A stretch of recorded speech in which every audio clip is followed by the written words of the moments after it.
यो गाउँ छोरी के हो त्यही हो कि हो छोरी फुत्ता आउँछ बा के हो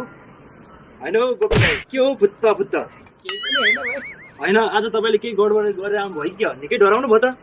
के दाइ अहिलेसम्म त्यो बदमास काम गरेर हिँड्ने जस्तो लाग्छ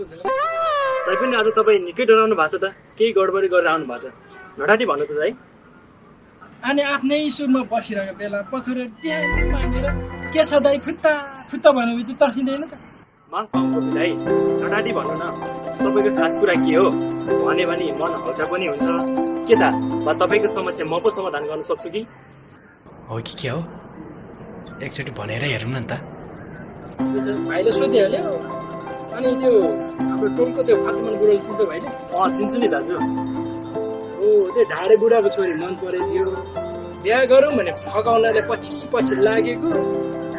लाग्दा फुत्ता हरायो त्यो कहाँ गएछ भने यसो हेर्दै हिँडेको पाउचेको फुत्ता आइपुग्छ सबै गयो नि त्यही भएर छोरी फुत्ता हराउँछ फुत्ता आइपुग्छ भनेर सोचेर बसिरहेको थियो तिमीले ट्याम्म हान्थ्यौ त्यति हो अरू केही होइन ए त्यसो भए तपाईँ बिहे गर्ने नि अनि उमेर चाहिँ कति भन्यो दाजुको धेरै त भएको छैन त्यही 36 हो कलिले छु नि कलिले हुनुहुँदो रहेछ भर्खर 36 पुग्नु भएको रहेछ अनि बिहे गर्ने मान्छेले इलम चाहिँ के गर्नुहुन्छ नि होइन यो फेरि इलम भन्ने के हो नि फेरि काम व्यवसायहरू के गर्नुहुन्छ नि भनेको नि ए काम भनेको काम त्यही हो भाइ यो टोल छिमेकीतिर यता दुःख सुख पर्दाखेरि बोलाउनुहुन्छ सहयोग गर्नलाई यतै जान्छु यता सहयोग गरिदिन्छु खानपिन पनि भइहाल्छ पुगेकै छ अहिलेसम्म होइन कवि दाइ त्यसरी त तपाईँलाई मात्र पुग्ला अर्काको छोरी ल्याएपछि त खानु दिनु पर्यो लाउनु दिनु पर्यो अनि सक्नुहुन्छ त हो जागिर खानुहोस् अथवा केही इलम धन्दा गर्नुहोस् 2 पैसा कमाउनुहोस् जोगाउनुहोस् अलिकता सम्पन्न हुनुहोस् अनि यसै पनि केटीहरू यसै त मलाई पाल्न सक्छ भनेर यसै आइहाल्छ नि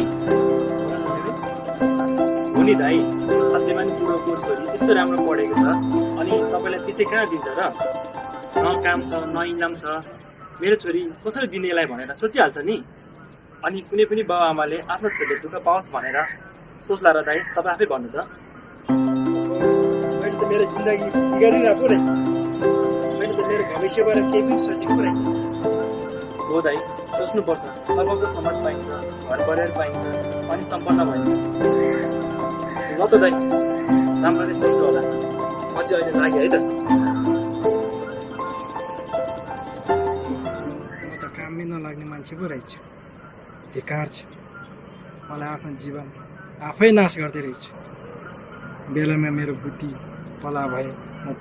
म पनि सफल मान्छे हुन्थेँ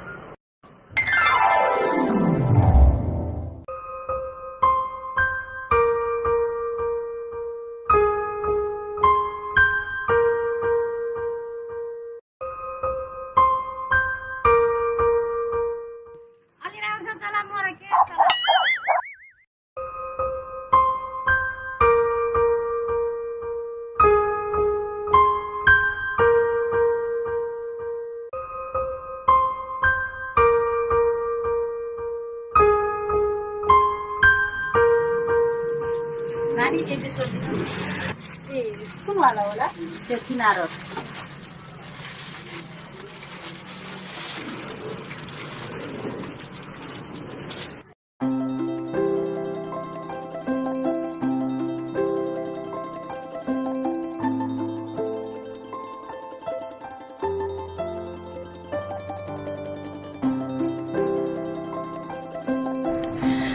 आखिर गोपीले ढिलै भए पनि मेहनत गरेर आफ्नो भविष्य सुधारे। मेहनतको फल मिठो हुन्छ, यो कुरा कहिले नबिर्सौँ।